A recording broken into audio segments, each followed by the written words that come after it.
Olá pessoal, estamos aqui mais uma vez agora com uma figura importantíssima. Dr. Kita Maciel atua como defensor público há mais de 27 anos e hoje aqui no Mike Ross Podcast vamos falar sobre Tribunal do Júri. Também vamos comentar um caso que está em alta do anestesista que cometeu o estupro de vulnerável. E aqui hoje no Mike Ross Podcast a gente vai ter detalhes a respeito de assuntos na área criminal. Vamos lá agora com o Dr. Kita Maciel. Seja bem-vindo, Dr. Kita. Muito obrigado por atender o meu pedido, né? Meu professor, eterno professor, né? De vez em quando a gente sempre trata como professor. Professor, vamos conversar sobre um assunto, né? Mas, Dr. Kita, me conta um pouco sobre a sua carreira dentro da Defensoria Pública. Quem é o Dr. Kita Maciel? Muito bem, Rogério. Obrigado primeiro pelo convite. É um prazer estar aqui para esse bate-papo, essa conversa legal. O defensor público Kita Maciel é uma pessoa muito tranquila, simples. E, fui seu professor, certo? Tenho a honra de dizer isso. Muito bom, professor. professor. E atuo na Defensoria Pública desde 1997, 4/11 de 1997, o dia que eu tomei posse.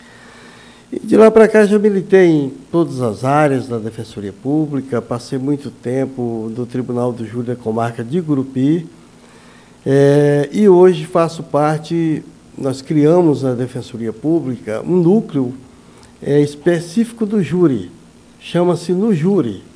E eu fui coordenador desse núcleo por um tempo, e hoje eu sou colaborador do núcleo, onde a gente fica aí ajudando os colegas que não têm assim, aquele bom trato com o plenário do júri, que realmente é uma audiência muito grande, complicada, que preocupa muitas gente, muitos colegas, e a gente está aí para auxiliá-los. Então, eu saio nesse estado de Tocantins todo fazendo sessões plenárias do Tribunal do Júri. Eu quero dizer para você que eu amo de paixão o plenário do júri. Isso é verdade. Eu me sinto em casa quando eu estou em qualquer comarca, seja ela qual for, no salão, lá no plenário do Tribunal do Júri. Eu me sinto bastante à vontade. Ótimo. Dr. Kita, dentro deste assunto específico, como diz um grande jurídico, na porfia dos argumentos, na área do embate jurídico, dentro do Tribunal do Júri, é claro, o senhor com essa carreira vasta, o senhor já conseguiu montar alguns tipos de técnicas que possam até se dizer que são técnicas próprias que o senhor foi desenvolvendo ao tempo da sua carreira. Dentro desse aspecto, qual o caso mais emblemático que o senhor reuniu esse conhecimento e aplicou? Sim, Rogério, ótima pergunta. Eu já fiz, hoje eu posso dizer, talvez mais de 300 júris, sessões plenárias. E eu, assim, me vi, de repente, diante de um caso emblemático, igual você está falando, um júri que eu fiz aqui na comarca vizinha de Peixe, onde o acusado simplesmente tirou a vida de uma pessoa porque aquela pessoa o contratou para tirar a própria vida. Ah, que caso complicado. Peraí, deixa eu ver se eu entendi. O cara pagou um outro para tirar a vida dele. E houve essa execução, então. Isso. E no caso, então, o seu cliente, então, era o que tirou a vida do rapaz. Estava lá no tribunal, e agora? Qual é a tese? Agora complicou. Tá. Vamos lá, por etapa. A vítima estava perturbada, coitada. Era um senhor de uma cidade de Minas Gerais, não vou falar o nome da cidade. Ele tinha acabado de executar a companheira, a esposa. E telefonou para a filha e dizendo o que tinha feito. E a polícia foi lá com a filha, arrebentaram a porta da casa e a esposa realmente estava morta. Então, um crime de feminicídio. Sim. Esse moço saiu da cidade dele, em sua caminhonete, no sentido do estado de Tocantins. Eu não sei se ele conhecia já o acusado, para mim foi um mistério isso, mas certo que ele veio para cá e no meio da estrada ele veio a tombar essa caminhonete, parece que jogou em cima de um caminhão, não deu certo, e tombou a caminhonete, e ele saiu ileso, acionou o seguro, pegou um táxi e veio parar aqui em Gurupi e depois para a cidade de Peixe. chegou lá em Peixe procurando onde que ficava a ponte do Rio Tocantins. E o meu cliente, conhecido como apelidado de Baiano, morava há vários anos debaixo da ponte. Lá ele era aquele sujeito que limpava aquela área, cuidava, e as pessoas às vezes iam lá para tomar banho, final de semana para curtir as famílias, e deixava para o baiano algumas, às vezes até pouco dinheiro, algum trocado pelo que ele ficava olhando os carros, tudo, cuidando da limpeza, e as coisas que sobravam, a alimentação, eles passavam para o baiano, e o baiano vivia ali pescando e sobrevivia dessa pescaria. E o baiano, ele tinha uma característica principal, ele bebia demais, era inveterado no uso do álcool. Era uma pessoa que vivia, parece que ele falou no dia que ele tinha morado, no interrogatório dele, debaixo de 5 pontes, 5 ou 3 pontes, que tinha passado pela prisão, teve muito tempo preso na Papuda, segundo ele, por um crime que ele não cometeu, e que foi abusado lá na Papuda, porque era um crime sexual, suposto crime que ele tinha cometido. E essa vítima chegou, pegou o ônibus, foi parar debaixo da ponte, chegou lá procurando ele, levou consigo cervejas, pinga, tudo que o baiano gostava. Como ele chegou a conhecer o baiano? O baiano era tão conhecido na cidade que quando ele chegou em Peixe, já se falava dele? O baiano era conhecido de todos, era uma pessoa que não fazia mal a ninguém. Então, como ele já estava caçando a ponte, automaticamente ele já ficou sabendo da ciência do tal baiano que vivia debaixo daquela ponte. Agora, isso para mim é um mistério, eu não sei se ele conhecia o baiano, eu acredito que não. Certo. Mas, de certo, informaram alguma coisa, ele chegou lá, já com uma barraca debaixo do braço, a sua bolsinha matulinha, as garrafas de cerveja, lata de cerveja, uns litros de pinga. E começaram a beber. E esse moço falou para o baiano, baiano, eu quero que você me faça um favor, eu te pago para isso. Eu quero que você me tire a minha própria vida. Isso depois de algumas latinhas de cerveja. Já embriagados, e o baiano, que é isso? Não posso fazer isso e tal. Levou ele, mostrou, olha, tá vendo essa ponte aqui? O tanto que as pedras, ele falou assim, aquelas pedras bonitas lá embaixo, se joga daqui para lá. Mas esse moço disse que ele não podia se matar porque o pecado era maior, ele tirar a própria vida. E ele estava, eu entendo que ele estava muito perturbado pelo crime que ele cometeu anteriormente, certo? E aí vai conversando, e ele vai conversando com o baiano, e a cachaça, vão tomando cachaça, tudo, e o baiano no final aceitou a proposta. E ele disse que pagava R$ 1.300, assinou um cheque, preencheu o cheque e entregou para o baiano. E no meio da conversa, o baiano perguntou se ele estava pronto, foram para o local, o baiano abriu a cova rasa, e o moço estava do lado, observando ele abrir aquela cova. Certo? Esperando o momento. E, segundo o baiano, disse que ele rezou aí no Pai Nosso, pelo visto era uma pessoa religiosa, e aí só tirou a camisa e pediu para o baiano colocar a camisa em cima do rosto dele, quando ele deitasse na cova. Deitou, e aí o baiano com um chucho, ele usava, segundo ele, para pegar folha e às vezes até pescar, e começou a furar o homem. E o homem não morria. O baiano pegou um facão e cortou a mandíbula dele e tudo. E aí ele disse que o homem parou assim, de respirar, achou que estava morto. O baiano saiu dali, cobriu, mas a cova muito rasa, e foi para cima, lá para a beira da estrada, acima da ponte, e pegou uma carona.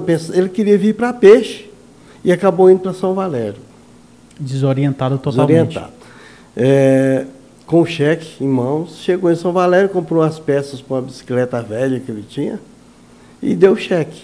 E foi aí que tudo começou. Mas o baiano pegou uma carona para a cidade de São Valério, justamente com um policial civil. E foi contar a história? E contou a história. policial tem a técnica de investigar. Exatamente. Certo? E ficou sabendo. Mas isso ele lembrou o policial dias depois, quando encontrará a vítima, para que descobrir esse crime. Ele lembrou da conversa. Um pescador, isso. Entendeu que não era só papo de um ébrio. Isso. Um pescador, naquela região, passando por ali, viu uma pessoa com o braço para fora, numa cova rasa. Quer dizer, o homem não tinha morrido. Estava ainda se debatendo, eu imagino. E aí comunicou a polícia e tudo. E aí, quando esse assunto apareceu na internet, nas redes sociais, esse policial ligou para o delegado e falou: doutor, eu dei carona para uma pessoa assim assado. E começaram a descobrir. E o baiano, quando foi localizado, ele contribuiu prontamente com tudo aquilo. Certo? Disse que não queria fazer aquilo, mas acabou sendo envolvido. Nessa parte já, nesse estágio, o baiano ele já estava são ou ainda se encontrava em estágio de embriaguez? Estava são já, não. Então ele lembrava absolutamente de tudo? Lembrava de tudo. Até a carteira do homem, onde ela estava guardada, lá debaixo de uma árvore, o baiano informou os policiais, tudo. Tá, é porque a nossa mente, né, que atua, milita nas áreas do direito, estuda o direito de maneira geral, eu já fico pensando na tese da defesa. Certo. Como que o senhor iria levantar? É claro, na teoria do crime, o fato culpável, ele recairia pelo fato da embriaguez. Mas agora, dentro do relato que o senhor conta, ele estava são e lembrava de tudo. Não tem como argumentar a não culpabilidade dele. Eu vou explicar. Vamos lá. Esse negócio está muito interessante. E aí, assim, eu não atuei na instrução do processo. Eu fiz só a sessão plenária. E aí, é aquela história, você tem que tirar, às vezes, leite de pedra. Exato. E fomos lá para o interrogatório do baiano. Certo? O promotor disse para mim, falou: Kita, eu quero, poxa, o baiano foi verdadeiro, ele vai ser condenado, e eu sei que você não vai pedir absolvição, não tem nada e tal, e eu quero ajudar ele. O promotor. O que eu faço? Cara, doutor Guita, que nó dá na minha cabeça. Sabe por quê? Antes de tudo vem a questão social, popular. Porque diante disso, traçando a história que o senhor vai contando, eu vou pensando um homem que acabara de matar a própria esposa. Uhum. Em seguida, morre, né, por mais que ele busque essa morte, mas vem um terceiro ali, colabora e mata ele. Pelo jeito, ele morreu de uma forma bem cruel. Cruel. Pro clamor popular, isso seria louvável, porque a gente sabe que o povo, alguém que tira uma vida de outra, pro clamor popular, a gente sabe que o clamor é que ele morra também. Tanto que ele não tenha a dignidade de continuar vivo. Agora, quando eu olho para o lado do jurídico e vejo que a comoção, agora eu estou tentando entrar, sentir essa emoção, só de olhar para o senhor, eu vejo que o senhor fica um pouco mexido quando conta essa situação, e pelo senhor falar que o promotor também se comoveu, realmente eu começo a olhar a cena de uma outra forma. O promotor, a comoção dele é no sentido de que o baiano pegasse uma pena mais leve, mais branda. Uhum. Porque ele era um homicídio duplamente qualificado, e dentre as qualificadoras estava o meio cruel. Exato. E provado, inclusive, pelo laudo, certo? O que eu faço? Tirar as qualificadoras não tem como, nem eu iria pedir para tirar as qualificadoras. A minha mente aqui está trabalhando. Claro que eu ia pedir, porque o defensor ele tem que fazer a defesa. Exato. Certo? E aí eu falei para o promotor, falei: doutor, eu tenho aqui o remédio. Mas qual? Esse cara, ele é semi-imputável. Na minha ideia, ele é um pouco deficiente.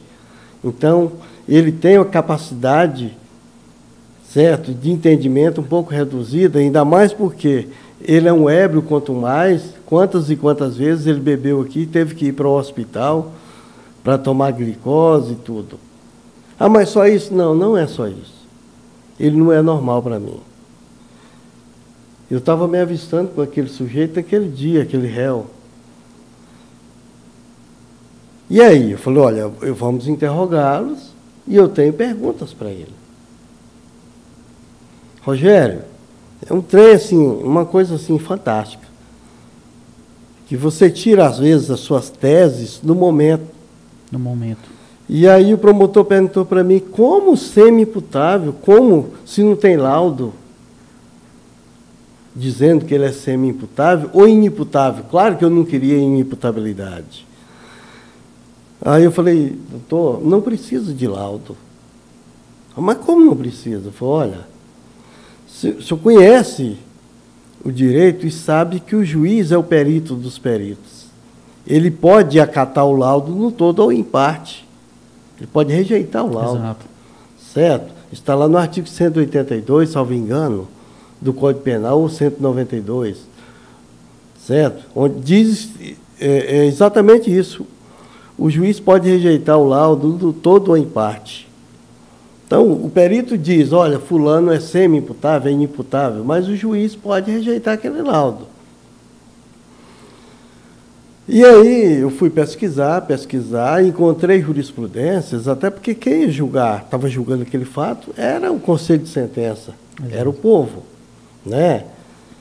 O juiz dotado de poder, né, que veio da Constituição Federal para julgar aqueles crimes dolosos contra a vida. Exato. E eu achei uma jurisprudência especificamente nesse ponto, que não havia necessidade do laudo, até porque aquilo era julgado perante o Conselho de Sentença Popular. E nós sabemos que o Conselho de Sentença, ele julga de acordo com a íntima convicção. Ele não precisa fundamentar nada. Os jurados não precisam fundamentar suas decisões. Então fomos, aí o interrogatório, interrogamos o réu, o promotor perguntou, veio para mim, e eu fiz várias perguntas. E o promotor, uma hora, fez uma pergunta crucial. Baiano, você é um cara muito bem desenrolado, conversa demais. Por que você não demoveu esse cara daquela ideia suicida? Ele falou, doutor, eu queria. Tentei. Mas os anjos caídos. E eu fiquei assim, o que é isso? Os anjos caídos ficavam falando para eu fazer aquilo. Aí eu fui estudar ali no momento, por isso que é bom você fazer o júri hoje com a internet. E eu fui lá entender o que eram anjos caídos. Né? São os demônios, né? Os demônios, exatamente. E aí ele disse que ouvia a voz. Mandava ele fazer aquilo. Para colaborar com aquele desejo macabro daquela vítima. A semi-imputabilidade já começava a nascer. Então começava. Aí eu comecei a questionar o baiano, uma pessoa que saiu de casa, tinha várias passagens como adolescente e que foi preso na sua maioridade na cidade de Brasília, passou 12 anos na Papuda, segundo ele, que foi abusado, violentado no sistema.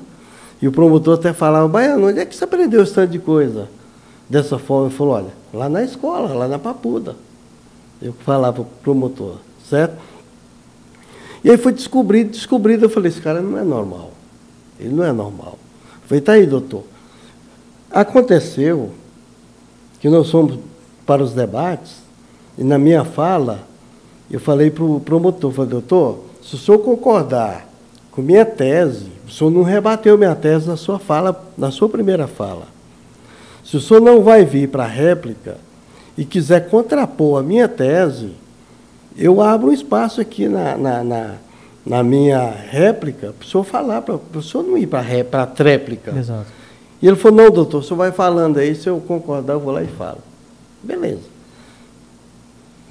Rogério, no meio da minha fala, eu explicando tudo isso, certo? Eu estudei bastante ali no momento, tinha uma sobrinha minha me ajudando ali naquela sessão, e teve uma jurada que pediu a palavra.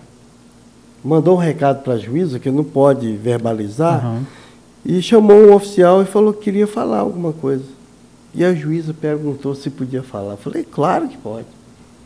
A jurada... Ali podia esperar qualquer coisa, né? Qualquer coração coisa. Vai a mil. A jurada pegou e falou, olha, o que o doutor Kita está falando procede. Ela disse que fazia tipo exorcismo, certo? Que tudo aquilo que eu estava falando acontecia. E com aquilo, minha sobrinha até falou, tio, pelo menos um voto o senhor já tem. Exato. Aí a juíza até mandou ela parar logo, porque não podia falar. Quando ela falou aquilo, certo? Os outros demais jurados começaram a absorver mais essa tese minha da semi-imputabilidade. Inclusive, já teve casos de tribunal de júri em Gurupi, há um tempo atrás, que pessoas foram absorvidas por cartas psicografadas. O senhor lembra desses casos? Pois é. Isso acontece. E aí, Rogério, a minha tese foi ganhando corpo, e o promotor de justiça disse, olha, o doutor Kita tem razão. Eu não vou defender essa tese, mas se os senhores jurados quiserem votar nela, podem votar, não tem objeção. Então, o resultado, parece que ficou um placar, as duas qualificadoras foram confirmadas, porque tinham que ser mesmo, e eu consegui a redução da pena, fiz a defesa com essa tese da semi-imputabilidade, certo? A capacidade penal dele reduzida. E com isso teve a pena um pouco abrandada. Parece que houve um recurso, a minha colega defensora pública interpôs o recurso, mas o Tribunal de Justiça manteve a decisão e aí transitou em julgado e ninguém seguiu com esse questionamento para o STJ. Deixa eu fazer uma pergunta, uma curiosidade minha. O senhor, quando conta esses casos, há momentos que eu vejo que os seus olhos lacrimejam, né? Eu vejo que esse caso, ele mexe de uma forma diferente dos outros casos, tanto que o senhor está trazendo esse caso à baila, né? Mostrando, falando especificamente desse caso. O que trouxe de lição tão profunda, que trabalha tão forte nos seus sentimentos quando relata esse caso? Rogério, é assim, você tem que pensar, em primeiro lugar, quando você vai para um plenário do júri, pensar em ganhar a credibilidade das pessoas que estão julgando. Exato. Não é um defensor aventureiro que vem aqui falar qualquer bobagem, não. Você tem que passar uma credibilidade para as pessoas. Então, eu via que eu não tinha ali nenhuma tese absolutória, não tinha como. E eu dizia para os jurados, eu não vim aqui pedir absolução. O próprio réu sabe disso. O que eu vim aqui pedir o que é dele, o que é de direito. E eu entendo que é de direito uma redução de pena, caso os jurados entendam que a capacidade penal dele é reduzida. Certo? E aí eu provei, e sim, e a juíza me questionou também, porque não tinha laudo, e eu mostrei para a juíza, provei que não havia necessidade de laudo. Porque o juiz, como volto a repetir, é o perito dos peritos. E ali a gente tinha 7 juízes, 7 pessoas. É uma batalha terrível. Que decidir sobre isso. E eles, os jurados, acataram a tese, certo? E ele está cumprindo a pena dele, certo? Mas teve a redução que, ao meu ver, foi merecida, foi justa, e os jurados acertaram ao acolher essa tese. Uma coisa interessante, doutor Kita, que é até bom que esclarece de uma forma mais aprofundada o papel de um defensor, de um advogado de defesa, quando ele está atuando, fazendo o seu trabalho, o seu papel, exercendo ali a atividade profissional a qual ele é chamado para fazer.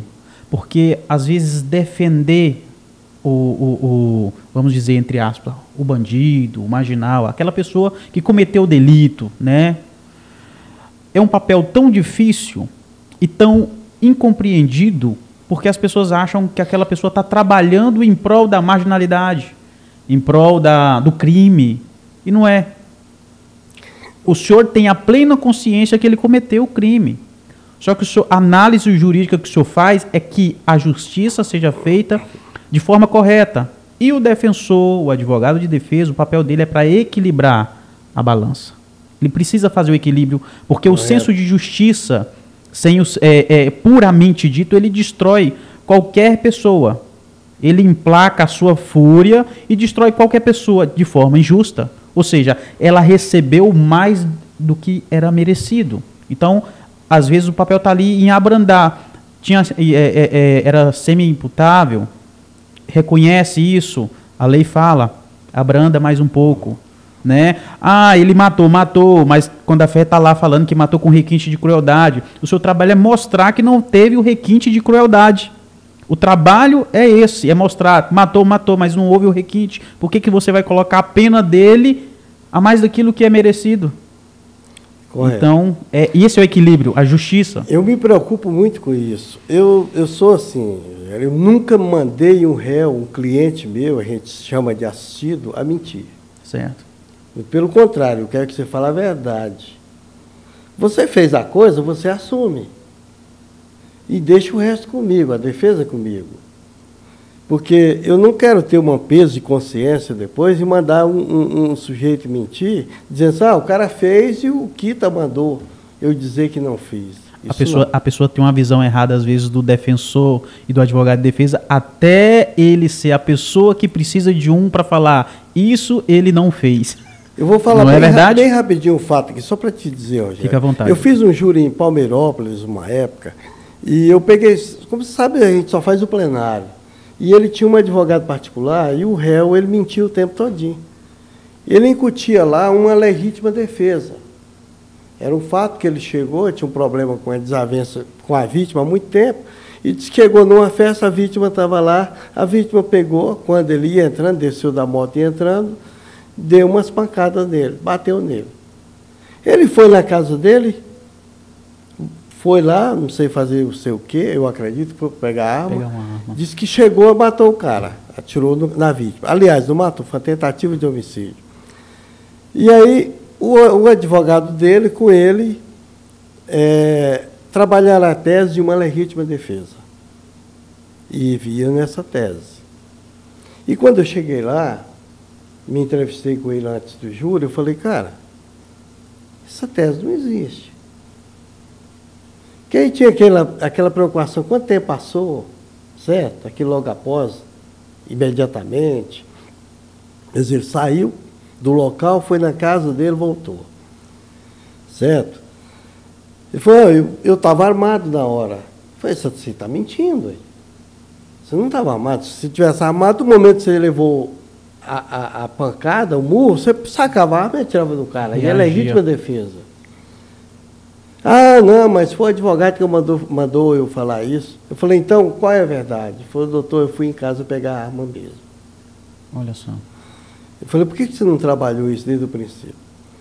Aí eu falei, olha, a tese nossa é um privilégio da violenta emoção logo após a injusta provocação da vítima. O tempo foi rápido, que você foi lá, pegou a arma e voltou. Você não ia enfrentar o cara do punho, que segundo ele, a vítima mais alta do que ele tudo. Mas ele foi em casa, pegou a arma, e aí a nossa tese da violenta emoção, logo após a injusta provocação da vítima, foi emplacada por unanimidade. Então, assim, é aquela coisa que eu sempre falo, que a mentira tem perna curta. Você tem que adquirir a credibilidade dos jurados. Eu tenho a capacidade, Rogério, de chegar no plenário e conversar com os parentes da vítima e parentes do acusado. Igual o júri que eu fiz recentemente em Araguaçu, onde o rapaz tirou a vida da companheira. Os dois eram drogados, viviam brigando, ela esfaqueava ele. Às vezes os parentes das vítimas acham até uma injustiça saber que existe uma pessoa ali defendendo o acusado, né? Exatamente, justamente. Eu fui lá, cheguei nos parentes da vítima e falei, olha, eu vou falar uma coisa para vocês aqui. Me apresentei e disse, olha, qualquer resultado que tiver hoje aqui, ele vai sair daqui livre, vai sair solto. Não livre, vai sair solto. Vai cumprir o restante em liberdade.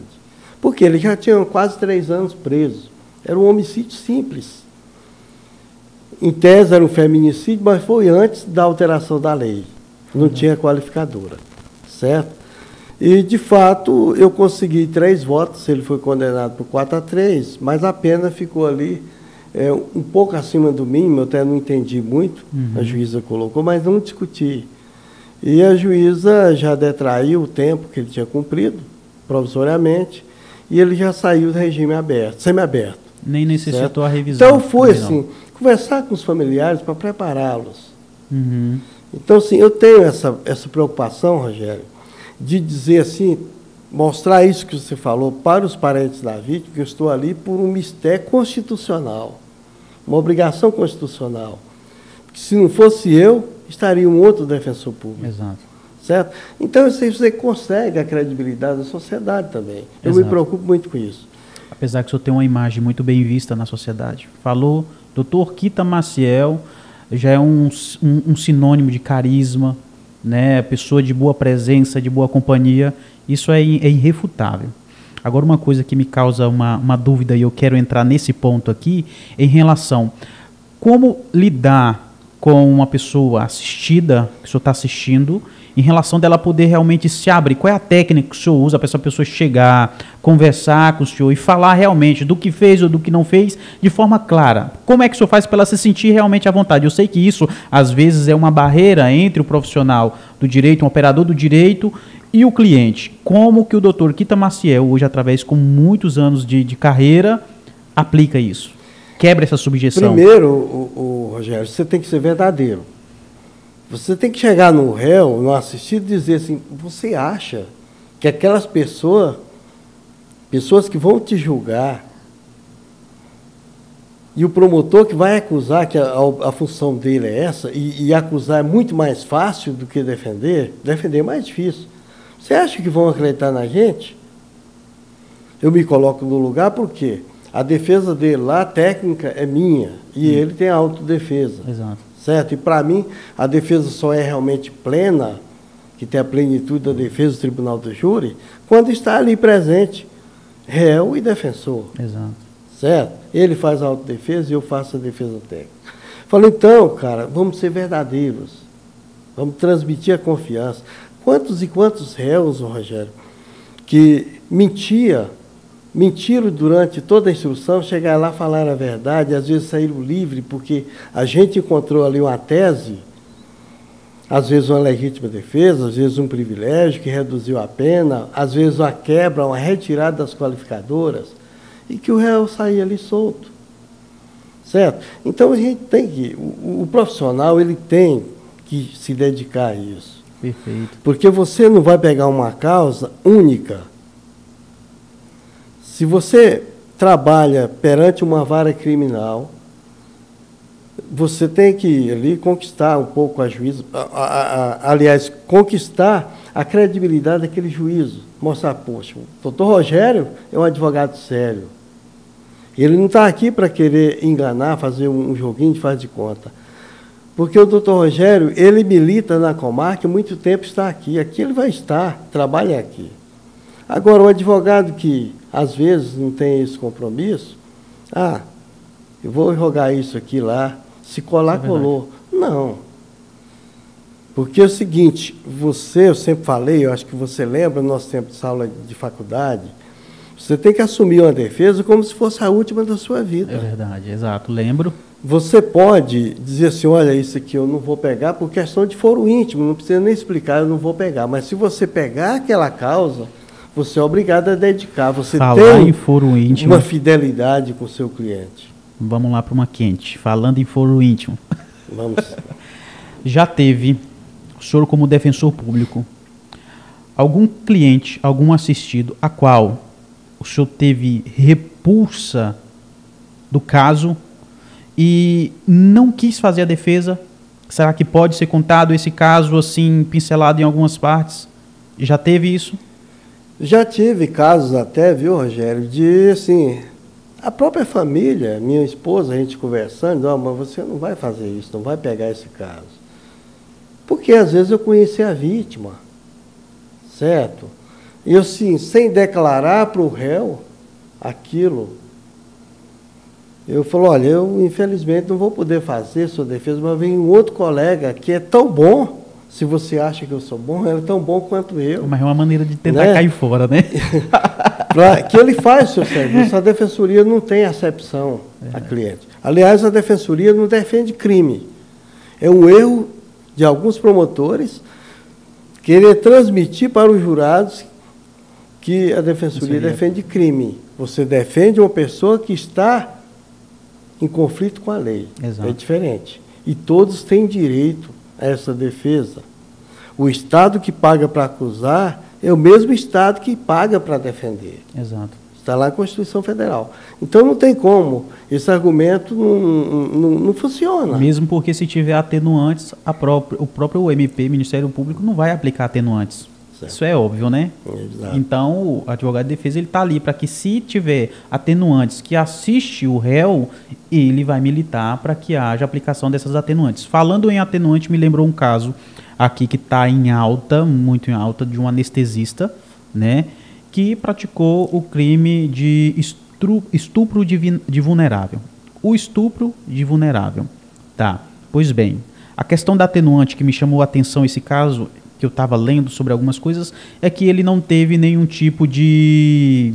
Ele não resistiu à prisão, confessou os crimes, né? Pelo jeito já confessou esses crimes, e é aplicado a ele, então, um atenuante. Pelo que eu entendo, existe atenuantes para aquele que confessa, que não resiste, mesmo sendo um crime hediondo que ele tenha praticado, era um crime contumaz, porquanto ele estava ali na posição de confiança, delegando ali nas pessoas, ministrando nas pessoas sedativos, aplicava mais do que era permitido, sedava totalmente dos pacientes e abusava dos pacientes.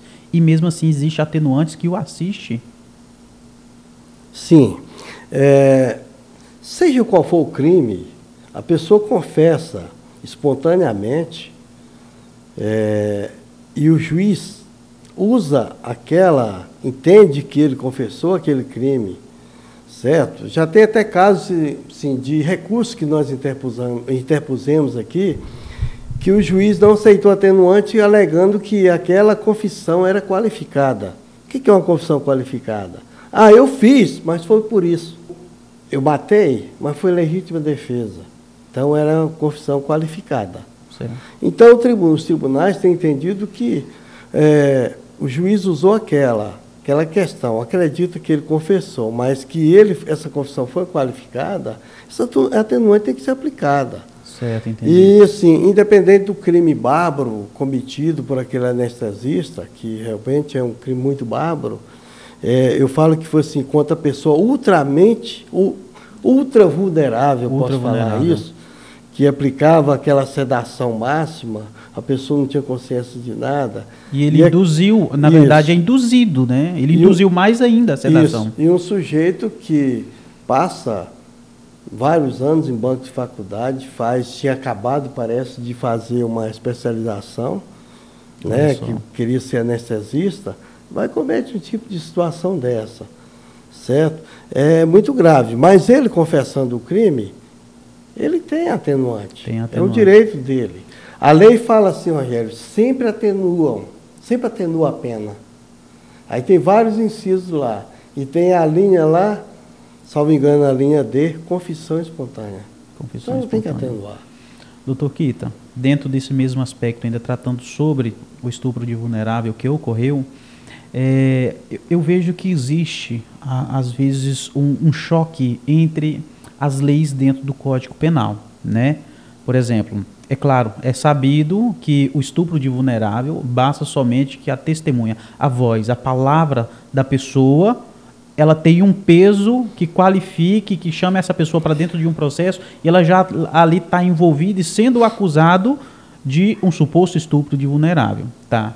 Só que, de certa forma, existe ali uma vulnerabilidade em relação a ter o sucesso em colocar aquela pessoa que cometeu aquele crime no seu devido lugar, dentro da lei penal. Correto.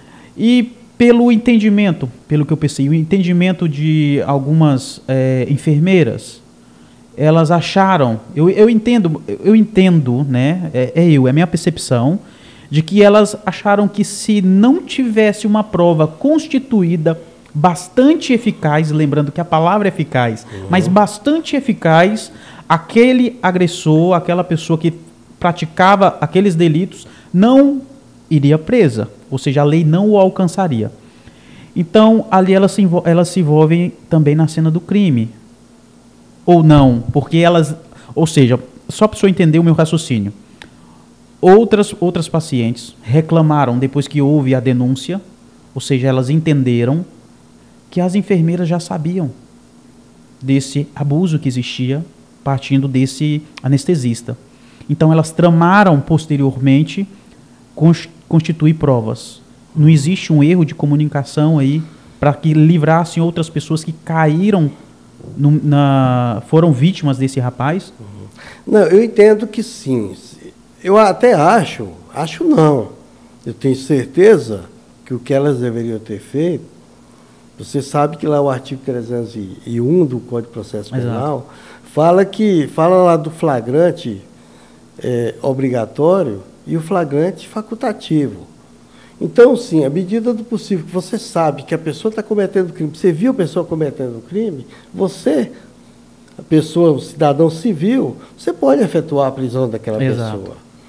Elas poderiam ter feito isso, mas às vezes por falta de conhecimento não fizeram isso. E às vezes pensaram e dizer, poxa, nós vamos ter que arrumar uma prova mais contundente.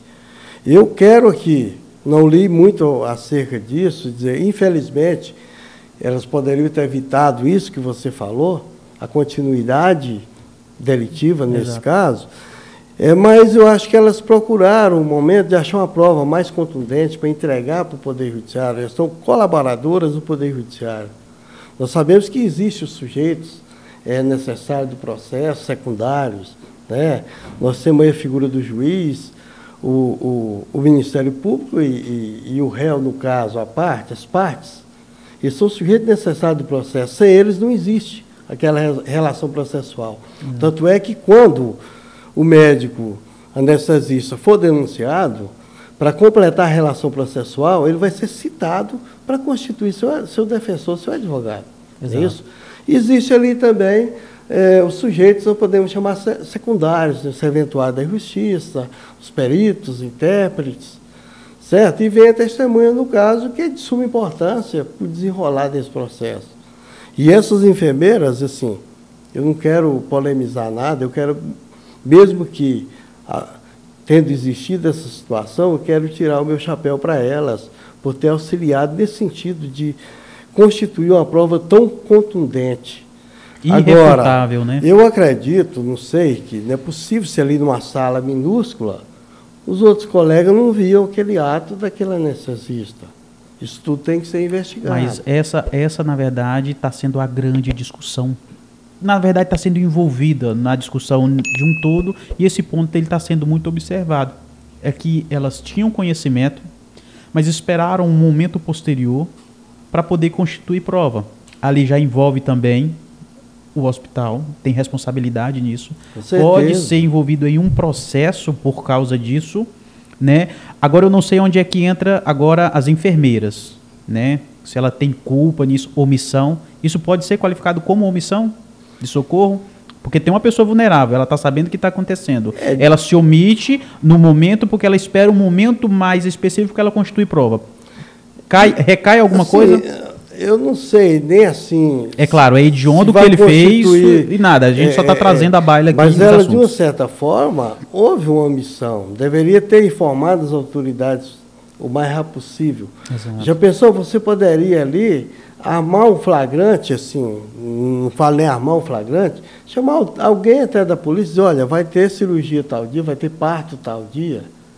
E se tivesse ali alguém da força policial, já efetuava ali no ato, a prisão em flagrante daquela pessoa. Assim, é um caso estarrecedor que aconteceu. A gente fica revoltado com tudo isso. Eu fui defensor, viu, Rogério, da vítima de violência doméstica há muito tempo aqui em Gurupi. Antes de ir para Palmas, para a classe especial, eu atuava na Defensoria Pública e de Registro Público e vítima de violência doméstica. Então, assim, você fica revoltado com esse tipo de situação. Exato. Você vê a vulnerabilidade. A vítima, geralmente a mulher, é um pouco mais já vulnerável. Ainda mais, imagina no estado que aquela senhora estava, totalmente dopada. Totalmente sedada. Não é isso? Totalmente sedada. Então é isso. Doutor Kita, o papo está maravilhoso. Eu vou querer o senhor mais vezes aqui. Não, tranquilo. Dá mais dicas a respeito da área penal, do direito penal, crime, tribunal do júri. Eu quero o senhor mais vezes aqui. Muito obrigado por ter atendido o meu pedido aqui no Mike Ross Podcast. Tá bom? Foi espetacular. Tá? Eu só tenho a agradecer e eu espero que o público também se delicie e entenda mais sobre o processo, o tribunal do júri, diretamente com um defensor público que milita há mais de 27 anos na área. Muito obrigado. Bom, Rogério, eu tenho que agradecer, eu acho que eu dou conta de pronunciar, Mike Ross Podcast. É isso mesmo. Feliz em estar aqui, contribuir. Eu espero que as pessoas que estão acompanhando, que vão depois assistir esse podcast, que ele vai ficar armazenado, não é isso? Vai sim, no nosso canal no YouTube, Facebook e Instagram. Ótimo. Espero que gostem e eu estou à disposição, precisando de mim, contem comigo, viu, Rogério? Eu gosto demais de falar, você viu assim, às vezes tem um brilho nos olhos quando eu falo de júri, que, assim, eu sou um apaixonado.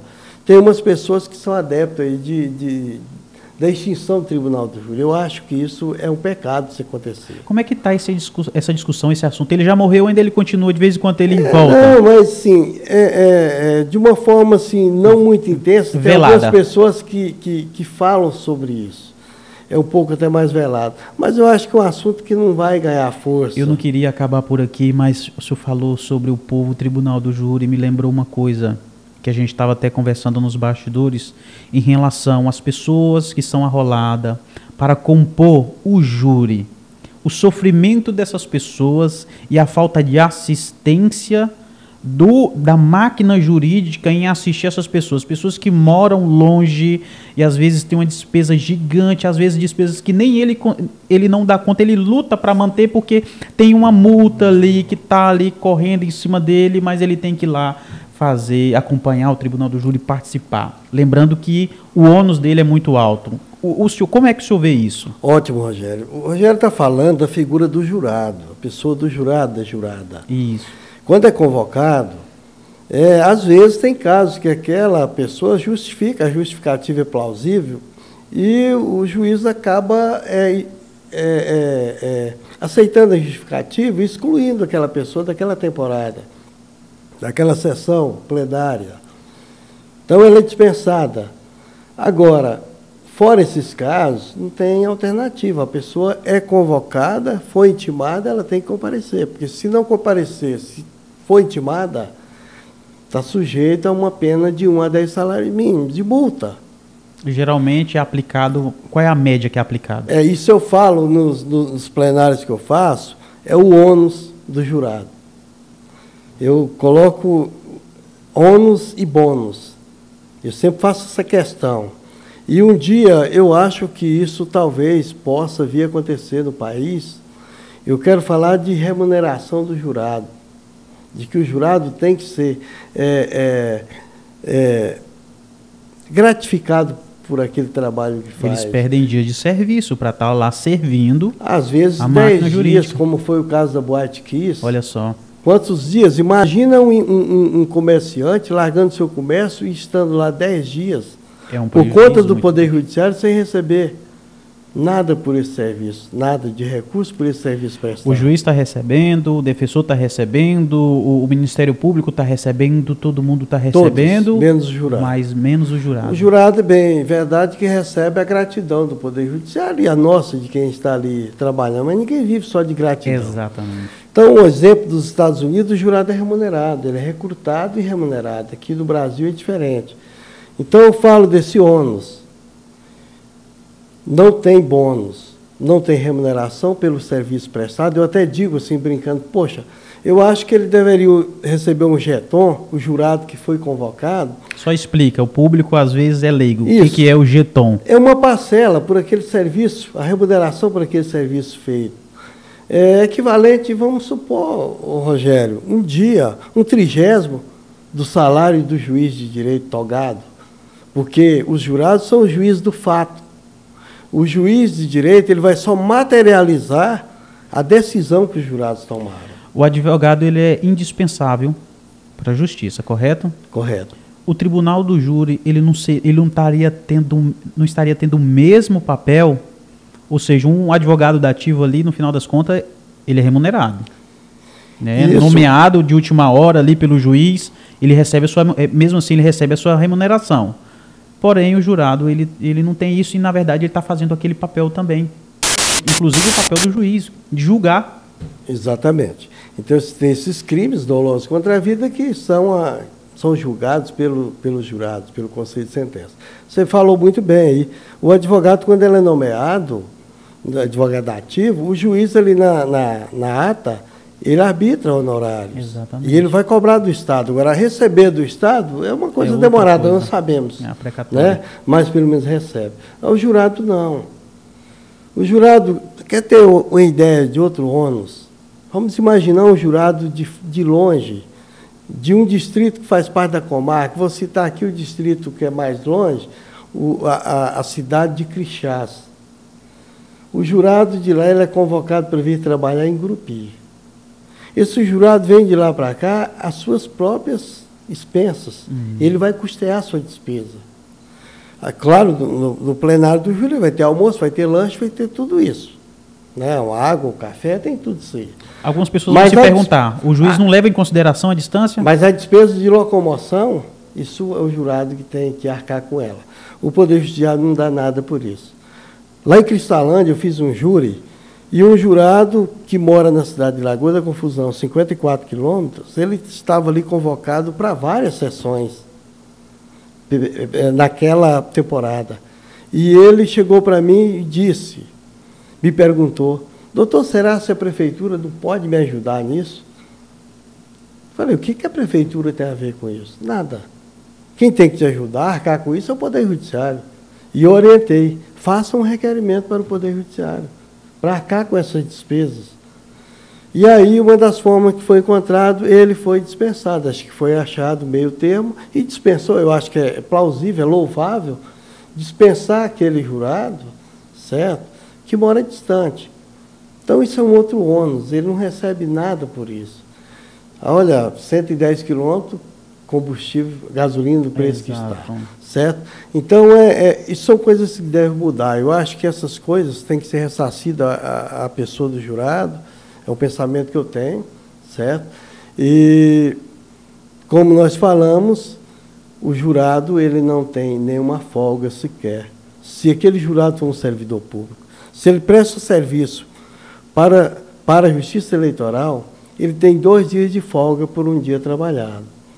E o Tribunal de Júri nem folga tem. Que cenário, hein? Né? Então, são essas coisas aí, anomalias que devem ser corrigidas. Verdade. E isso não é de conhecimento popular, viu?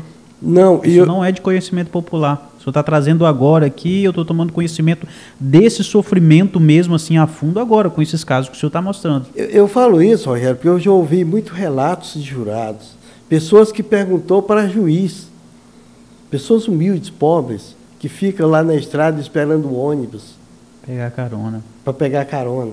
E quando o júri termina à noite, que aquela pessoa não tem onde ficar e que tem que voltar para casa. Eu já participei de tribunal de júri, terminou 1h da manhã. Porque quando o júri ele é, por exemplo, interrompido, porque deu, por exemplo, 8 horas da noite, tem juiz aqui no estado que deu 8 horas, ele para.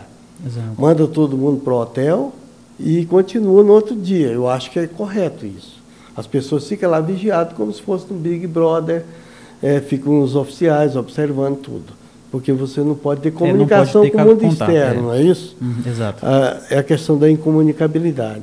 Então, assim, são coisas que devem ser corrigidas. Eu acho, poxa, esse país nosso é tão rico, tem tanto dinheiro, e às vezes são umas coisinhas que devem ser corrigidas. Eu acho que essa situação, Rogério, a gente tem que falar, você como está aí na frente desse programa maravilhoso, que é esse podcast aqui, é um assunto a ser questionado. Você vai ouvir outros juristas até perguntar sobre isso, qual a visão deles.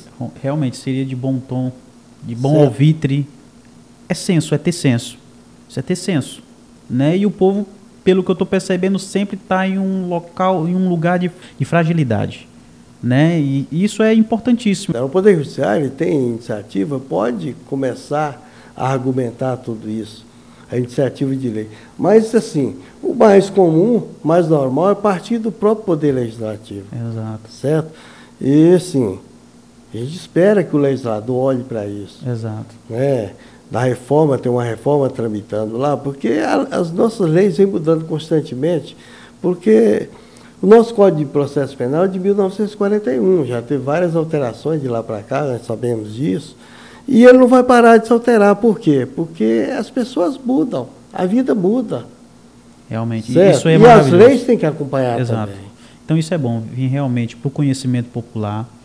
E a gente tentar também trazer e movimentar o Poder Legislativo para que legisle e traga esse benefício, e traga esse equilíbrio e possa assistir essas pessoas vulneráveis que são chamadas para o tribunal do júri e não tem como se custear, se autocustear. Né? Isso realmente precisa desse equilíbrio. Até porque é o seguinte, a escolha dos jurados, a seleção que é feita, você não pode escolher se aquela pessoa ela tem um bom estudo, ela tem um bom serviço, são todos. A questão é, ela tem que ter a conduta ilibada. Tem que ter conduta ilibada, porque se a pessoa não for pessoa de bem, ela não pode estar lá. Verdade. A vida dela é pesquisada, certo? Tanto é, Rogério, que qualquer pessoa do povo pode entrar com recurso. Chama recurso sentido distrito, dizendo, olha, o jurado aqui ele não é digno de sentar ali, de ajudar a formar aquele conselho de sentença, porque ele tem se trazer alguma coisa uma que vida desabone dessa forma, desabona a conduta dele, tem um crime, tem um passado assim, é outro. Olha isso só. pode, qualquer pessoa do povo pode vigiar isso. Certo? Ótimo. Doutor Kita, esse é o nosso objetivo, trazer ao conhecimento da população os direitos e os deveres dela. Eu creio que uma sociedade evoluída é aquela que sabe os seus direitos, sabe os seus deveres, sabe militar verdadeiramente com conhecimento verdadeiro daquilo que ela pode e daquilo que ela não pode. É por isso que eu coloquei o nome Mike Ross, porque o Mike Ross ele traz essa figura de um cidadão comum que tem um pleno entendimento do que ele pode e do que ele não pode em relação às leis. Né? Ele conhece as leis, ele sabe entrar, sabe sair, e eu creio que esse conhecimento ele traga muito crescimento para a sociedade. Então eu só tenho a agradecer ao senhor por trazer essa gama de conhecimento hoje aqui. Muito obrigado. Beleza, Rogério, espero ter contribuído e estou à disposição, sempre precisar. Você sabe onde me encontrar, é só falar, viu?